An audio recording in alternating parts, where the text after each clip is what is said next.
নমস্কাৰ সকলোলৈ। আজি বহুত দিনৰ পাছত মই এই ভিডিঅ' বনাই ইউটিউবত আপলোড কৰিছোঁ। এয়া চাওক, এইটো কমলা হয়, অলপ সাইজ সৰু হয়, চাইনা কমলা। ভৰপূৰ পাত যিমান আছে গুটি ইমান আছে। চাওক, একে কমলাই কমলা, বেছি নহয়, 30 জোপা ভৰপূৰ গুটি লাগি আছে।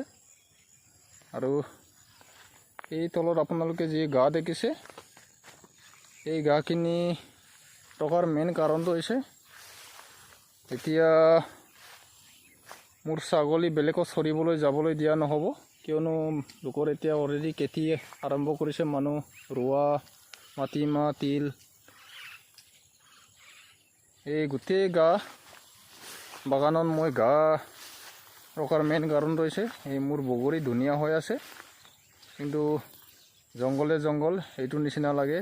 কিন্তু এই জংঘল প্ৰায় 3 মাহত তৈলং কৰি দিব মোৰ 40টা ছাগলীয়ে।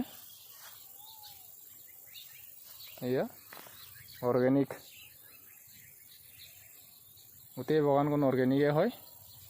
ইয়াত বগৰী ধুনীয়া হৈ আছে। ইয়াত গা ৰখাৰ মেইন কাৰণ হৈছে ইয়াত ছাগলীৰ কাৰণে মেইন ৰাখিছোঁ। ইয়াত ছাগলী 30টা ছাগলী ডেইলি বান্ধিব লাগে, বাকী 10টামান নাবান্ধিলেই চলি যাব।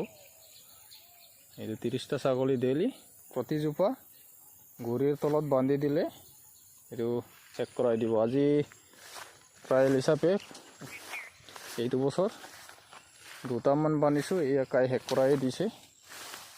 এনেকৈ ছাগলী যদি বান্ধি দিয়ে গোটেই ঘাঁহ কাই শেষ কৰাই দিয়ে, কিন্তু যদি নাবান্ধে এইটো গছখিনিয়ে খাব, এয়া বগৰী খাব, সেইকাৰণে বান্ধিবলগীয়া হ'ব। এয়া, ধন্যবাদ।